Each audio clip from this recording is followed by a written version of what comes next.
This is my dear, dear friend, Miss Vicki Roberts, and she is a four-star diamond coach. And gosh, there's so many things that you are. You're a single mom. You've overcome self-love issues. You've retired yourself before 30. You've done so many things. And well, I don't know if that's a good enough introduction, but I'll hand it over to you. Okay. Well, thank you, Ruthie. Hi, guys. Thank you for hopping on and letting me speak on your team call tonight. I was really excited when Ruthie asked me. So a little bit about myself. I've been coaching for 3 years. I am a 4-star diamond coach, Success Club 10 legend, meaning that I hit Success Club 10 over 2 years in a row. I have lost 130 pounds.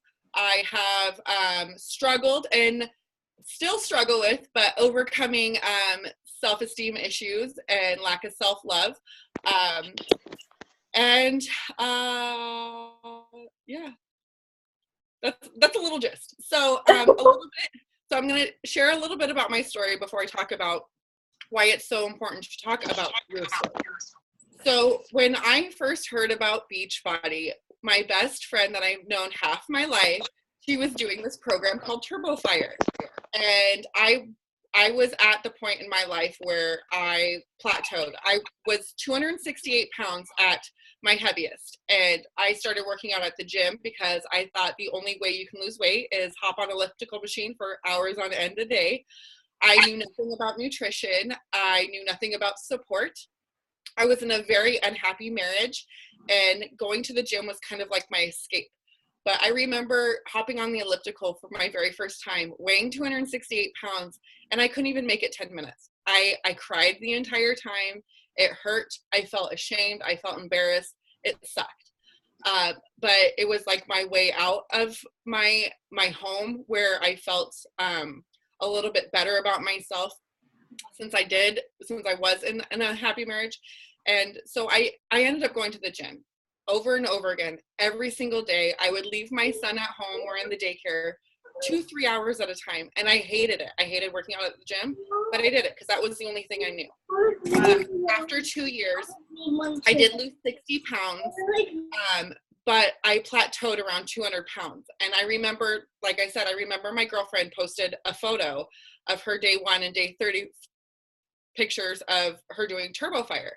And I'm sorry, I apologize in advance. I do have a trucker mouth sometimes when I get really into my story, so I'm warning you. But I used to talk shit to her and be like, oh, really, you're doing an at-home workout? Like, good luck being motivated on that, because all to me was, you had to go to the gym, and this is how people got skinny or whatever. And that was my mindset back then. Like, it was all about getting skinny. So when she posted these photos, I was like, oh my God, like, we're not an infomercial I'm watching at 2:00 in the morning. You're my best friend that I've known half my life, and you've got better results in 30 days than I've had in 2 years. It blew my mind. So at the time, I had no self-confidence. I still struggled. I was still overweight, still in that unhappy marriage, and I needed something in my life to give me more. The only thing that I knew is I was a good mom, but I needed something more than that. So when I reached out to her, I was like, okay, you have to tell me what you're doing. And she's like, okay, well, I'm doing this program called Turbo Fire with this great instructor named Shalene Johnson. And I signed up as a coach. And I'm like, well, what do you do as a coach? And she gave me a little spiel like, I honestly don't know. I've been a coach for 3 weeks, and we could learn on the way if you want to do it with me. And we basically help people. And I was like, when she said help people, I was like, well, I'm still 200 pounds. No one's going to want to work with me. No one's going to listen to anything I have to say. The only thing that I knew was that you had to bust your butt on a treadmill. So I didn't have the tips and the tools that I thought you needed to be a Beachbody coach. And back then, the word Beachbody, or the name Beachbody, was quite intimidating to me anyways, because to me, I felt you needed to look like someone like Lindsay Matway to be a Beachbody coach. Little did I know, that's not it at all. So I was like, okay, I need something more. I need more purpose in my life. I'm going to give it my all. I jumped in. I didn't know if I was going to be good at it. I didn't know if anyone would want to join me. I didn't even know if I was going to be good at TurboFire. And let me tell you guys, if any of you have done TurboFire, you know what I'm talking about, but I have knocked myself in the chin a time or two. Like doing this guy, yeah, I've been there, done that. And I wasn't good. I still rocked my workouts, slowly, painfully, whatever. I lost 23 pounds my first round of TurboFire. And after that, I was in it. I was like, I don't know what I'm doing next, but I'm all in. I gave it my heart and my soul because I found a passion not only in myself, but putting myself out there and letting people watch me. Like I used Facebook like a diary. If I wasn't going to eat it, or if I wasn't going to post it, I'm not going to eat it. If I'm not going to do the workout, or if I do the workout, then I have to post it. So it was like my accountability to myself, keeping myself on track. But little did I know I was actually inspiring and motivating other people to do the same thing, even though that wasn't my sole purpose. Now, some of you may experience this, that I did have those people that are like, oh, good thing you posted your workout today. Oh, like you can't go to the gym without working out or without doing a selfie or whatever. But, you know, let negative people come and go because they're just insecure with their own business, which I've learned along the way. Back then I used to really focus on like, oh, maybe I shouldn't post any more workout selfies or my Shakeology or my food that I'm eating that everyone seems to like except for this guy over here. But you come a long way, you live, you learn, and that's what personal development is so important. Anyways, so fast forward 3.5 years, I was working as an office manager at a mechanical insulation company, had no passion in that whatsoever. I knew nothing about insulation, but I loved who I worked with. I loved the environment I worked with. But last May, I was able to quit my full-time job, and I am a single mom now, and I live in my own home with my son, and I'm able to do this business full-time. And what I mean by full-time is I work my business about 4 to 6 hours a day, 4 to 5 days a week. And I'm making more now than I was being an office manager, working 40 plus hours a week. I have more of an income than I did with my ex and our spouse, or in our income combined. Now I'm going to tell you the things that you guys need to do in order to be successful. And I'm telling you this not to scare you, but you need to be vulnerable in order to be successful. You guys, I hate to tell you this, and maybe some of you already know this. People can get programs from Craigslist, Amazon, eBay, Beachbody.com. But the reason they want to sign up with you is they have a connection with you. No matter what it is, every one of you has a different story to share. You have something to bring to the table. And there's 1,000,000 people out there that struggle with the same struggles you have, that want to have someone that they can look up to, that they can relate to. So it makes them feel like that is possible. I can't tell you guys how many times that I used to be one of those crazy people that worked out at 5 o'clock in the morning. Bam, 5 o'clock went up, took my E&E, read my PED. As soon as that kicked in, I ran downstairs, did my workout. I would post my video every day. Well, this summer, my son was out of school, so I kind of got laxed. At the beginning of the summer, I would get like nagging messages from people that I never seen liked my page, never seen liked anything or commented on anything, and said, hey, what happened to your 5 o'clock workouts? Because watching you, I would sit there scrolling in bed, and watching you work out got me to get out of my bed and go work out. I never even knew these people knew I existed. But because I was doing it, they were doing it too. And I was like, oh my gosh. See, it goes back to when I first started, because I was sharing my journey and showing what I was doing, that I was actually helping people. This business is about saving lives. It's about helping people feel happier and healthier about themselves, becoming the best version of themselves. But as we all know who've been on a journey before, unless you have support, you fail time and time again. And that's why Beachbody is so important, because we have coaches, we have that support. But the way we develop that support in each other is we have to share our story. Hold on, hold on. Sorry, loud guy driving a motorcycle. But you have to share your story. You have to be vulnerable. You have to be willing to open up. And I know that there's so many parts of our stories where it's scary to share. I remember the first time I posted my before photo. Oh God, it was horrible. Like, I was crying. I had a glass of wine, and even that wasn't helping. I was shaking. I felt like I was going to throw up in my mouth. And I did it, and I ran away from my computer. I was like, I can't see what anyone else says about me or anything. And it freaked me out. And there was nothing but great comments and, oh, you're inspiring, and oh my gosh, you look so good, and you worked so hard, and this, that, and the other. But still, to me, I was scared. I was doubtful. And all I could picture is the before photo. I wasn't visioning myself as my after photo. I was just thinking of that before photo. And I share this story with my coaches, and I had a coach on my team say, you know what is so great about posting a before photo is you're admitting to where you have been and taking responsibility of where you won't go again. It's like freeing yourself.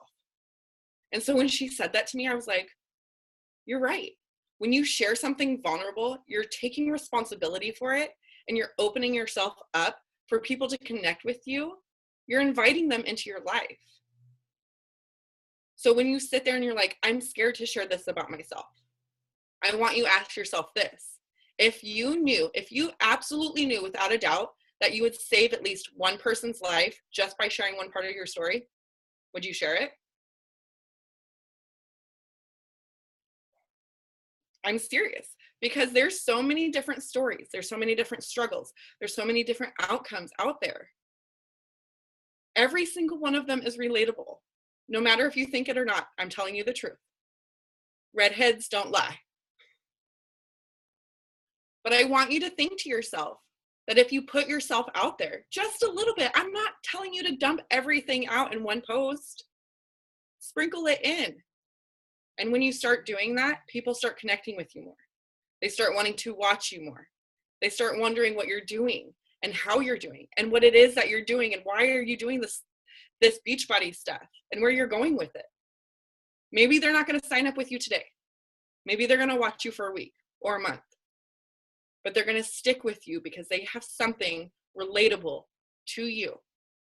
And so when they are ready, whether they want to sign up with a challenge pack or as a coach, and they remember who they connected with, who do you think they're going to sign up with? Because I know that I can relate to women who are sensitive like me and are huggers and are crazy a little bit. And I rather hang out and, work out with them instead of like Joe Schmo at the gym who thinks that I need to bench press 750 pounds and eat cottage cheese all day. I mean, I'll eat cottage cheese all day. But I'm just saying, like, you want to have that connection with people. And the way you get that connection is you have to share about yourself. I know how very, very hard it is to share. And I'm telling you guys this, being a coach for 3.5 years, it never gets easier. It does not get easier. I still cry at some posts that I post. There's still parts of my story that I have yet to share. It's because I don't want to just like vomit all over everybody. It's not like I'm doing it as a business thing, like I'm just doing a trickle effect. It's just I'm naturally sharing the parts that I'm comfortable with sharing. For a long time, I didn't talk about being in an unhappy marriage because I thought people would view me bad. I thought they would think it was my fault. But when I learned through personal development, thank goodness for that what people think of you is none of your business. It's their business. Let them have their own opinions. You do you because of you. And those who want to join you will be like you. So don't try to pretend to be someone else. I know Ruthie's fabulous. Don't be her. Don't be me. Don't be Melanie Mitro or Scotty Hobbs. Be you. You could take certain things from certain coaches, make it your own. Create your vision and your world. This is your business. You can do with it what you want, but you have to be open.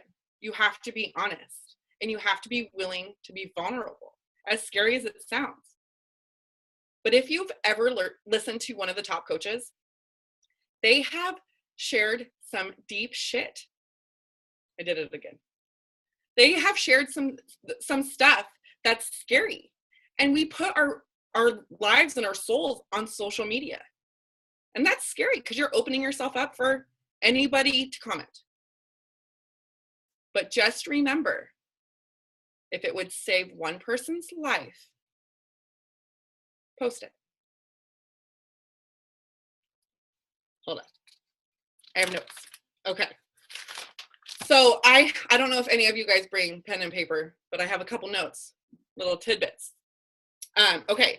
So when I talk about sharing your story, first you guys want to develop your brand, like who you are, what you have to bring to the table, and what you have to offer to everybody that's following you. So when I talk about your brand, I talk about these 10 items that make you you.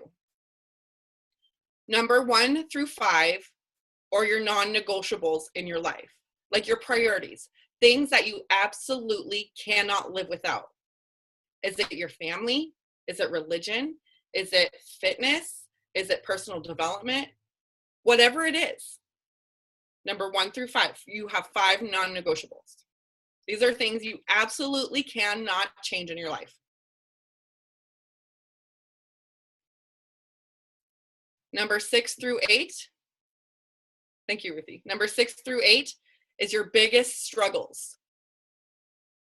Whether you've overcame them or dealing with them now.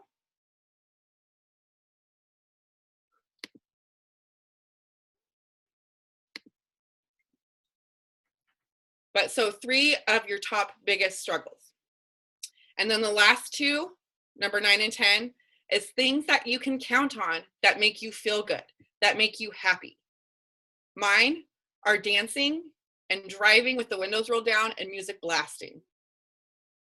Like those things I know I could count on no matter what kind of funk I'm in.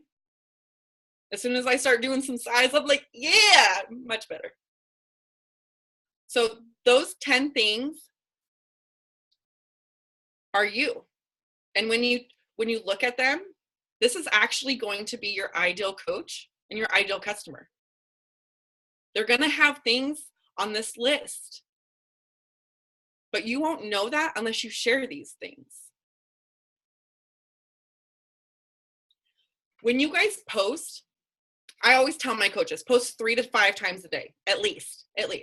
Use it as a diary. Don't be afraid. But when you post, don't post what you think your audience wants to hear. Post what you need to hear. I always speak like I'm speaking to myself. Like on days where I'm struggling really badly with my mindset, I post something like encouraging or something that involves self-love or self-worth. And you don't know how many people comment like, oh my God, I really needed to hear that today. Of course you did, because you're a follower of mine and I share myself and I'm vulnerable and you connect with me. So people are going to connect with you, and the things that you post, they're going to feel it. It's going to be their struggle that day too. Be authentic. No matter what you do, guys, be yourself. I'm not asking you to be anybody else but yourself. Ruthie's not asking you. Your upline's not asking you. If it's not Ruthie, and if they are, give them like the people's elbow or something, because it's not okay. But be authentic. Don't be afraid to be yourself. If you're quiet, that's fine. If you're loud and obnoxious, that's great. Of course, I like that, that one. But don't forget to always be yourself. Be genuine, even with your faults, even with your successes, and don't forget to share small successes. It's easier for people that are new to following you, or prospects, or brand new challengers. Their small successes are easier to relate to than big ones. Because they're going to be like, oh, I want to lose a pant size. Instead of like, oh, I really wish I could lose 100 pounds. Because how many people are going to look at that as like, oh man, that seems like so hard to do. But when you say like, I dropped 2 pounds or I dropped a pant size, they're like, oh my gosh, I totally could do that in 30 days with a 21-day fix or whatever. Or talk about like your paycheck. Oh, I just got 50 bucks. I'm so excited. And then they're like, oh, what? I could too. Buy a new pair of shoes.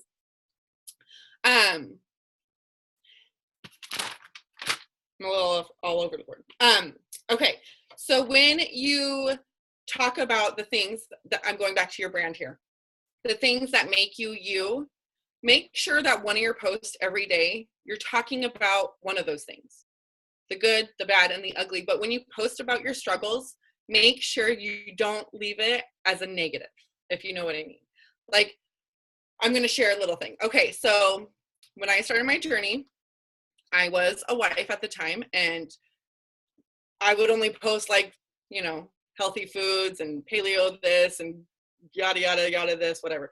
Anyways, so last summer around this time, I was dealing with a divorce, and I've been emotional eater all my life, FYI. So I posted, I was at a girlfriend's house, and I was very emotional, and I posted a photo of a Domino's pizza and an Angry Orchard. And I posted it on my business page, and I said, yep, that's right, I'm eating my feelings tonight because I'm going through some stuff, but tomorrow I'm going to kick butt in my workout. I got like 500 likes on that. Like, everyone was like, oh my God, you don't just eat celery and work out all day? Wow, you're human. Wow, I could relate to you. Oh my gosh. It was amazing. It was like a huge eye-opener to me. Like, yeah, I'll still eat my bacon cheeseburger at least once a week. I don't always share that. But when I'm actually showing that I'm human and I have struggles and I'm overcoming them, people gravitate to you. They latch onto that. They're like, wow, you are human. You're not a robot. You're someone that I can connect with because I struggle with the same things. So that really opened my eye. I was like, all I was posting is positive Polly comments and quotes and photos and this, that, and the other. But what was I missing was sharing parts of my story where people were able to connect with me and relate to me. And now here I am. I do lip singing videos because I'm crazy. But I share my stories. I share my struggles. I always have an upswing when I'm talking about how, you know, if I'm having an emotional day or a rough day or I don't feel like working out. But I always end it with something positive. Because if you guys watch the news, you guys know that there's enough negativity on the news. People don't need it on social media too. And there's enough negativity on social media. They look to you for positivity. They look to you for guidance, motivation, inspiration. But it's up to you to continue that. It's your responsibility as a coach. You guys are here to save lives. So make sure you remember that. Okay, that's it. That's all I got. Whoa. Thank you. That was freaking awesome. Like, I don't know why you call your group the Misfits. You fit right in here. Good job, girl. You did so good. Thank you so much for all the tips you gave us. And does anybody have any questions for Vicki? Like, I know for me, when it comes to like recruiting coaches and stuff, I love to get the people who are go-getters. So do you hesitate on posting about your income ever? Or do you just start small? Or how did you go about that? Me, I honestly didn't post anything about my income until I was 3 years into a coach. I do things a little bit differently. Like, honestly, my first time ever talking about income was when I hosted a What is Beachbody coaching call, and I even felt weird like creating an income post. But what I did in my income post, instead of just saying, oh, well, this month I made this and a year later I made this, what I put was month 1, I was able to help pay for diapers. Year 2, I was able to pay off some debt and, you know, go on a vacation with my family. Year 3, I was able to get PIO certified and quit my job, and, you know, things that people could actually relate to instead of just the income as like the actual numbers. Right. Yeah. Okay, that makes sense. I like that. That's cool. Does anybody else have questions? If you do, you can unmute yourself or ask in the chat. That would be good. I won't bite. Please ask, because this is a busy lady and I don't know if we'll be able to get her on a call again, and she's super knowledgeable. And so it can be anything. And if you haven't yet, please go to her page. Do not send her a friend request, but click follow and follow her so you can see the kinds of things that she posts. And your like pages fit with Vicki, right? Yeah. Mm-hmm. So you can always like her like page or follow her personal page. How do you go about posting on both? Like right now, most of these coaches don't have a like page. We're not working with like pages until people are getting to diamond and kind of exhausting their warm market, and then they're going to start working more. But when they get there, like how do you actually post? Because they're two separate platforms. So how do you post differently? So here, like everyone's different. Like your team's different, my team's different, whatever. I started off with a like page because I figured not everybody of my friends wanted to follow my journey. So right out the gate, I created a like page, and I never, ever since I was a coach, I've never posted anything Beachbody related on my personal page. Except for like, I'll do like my Zooms and like team related stuff. But even like shout outs and stuff, I still do on my like page. So I do more personal things on my personal page, not like personal where like I don't want it on social media because my page is public for anyone and everybody to see. But like anything that has to do with health, fitness, mindset, positivity, struggles, income, anything and everything that can improve someone's life or add value to someone's life, I post on my like page. Anything that is showing me and just me, nothing that related, and my family, my son, my kids, or my fur babies, things like that, and show that I'm human is on my personal page. Okay. So I do keep things separate. Well, it seems to be working. I mean, not everyone is good at like pages. Not everyone is good at Instagram or Twitter or whatever. You have to find some version of a platform and stick with it that works for you. Right. I agree. Okay, well, I guess if nobody has any questions, we'll let you go. Okay, thank you guys. I'm going to take a screenshot. So I'm count to 3 and everybody smile. 1, 2, 3. Yay. Okay, cool. Thank you guys. Thank you so much, Vicki. And I hope you guys have a great night, and we will catch you next week. Bye, guys. Bye.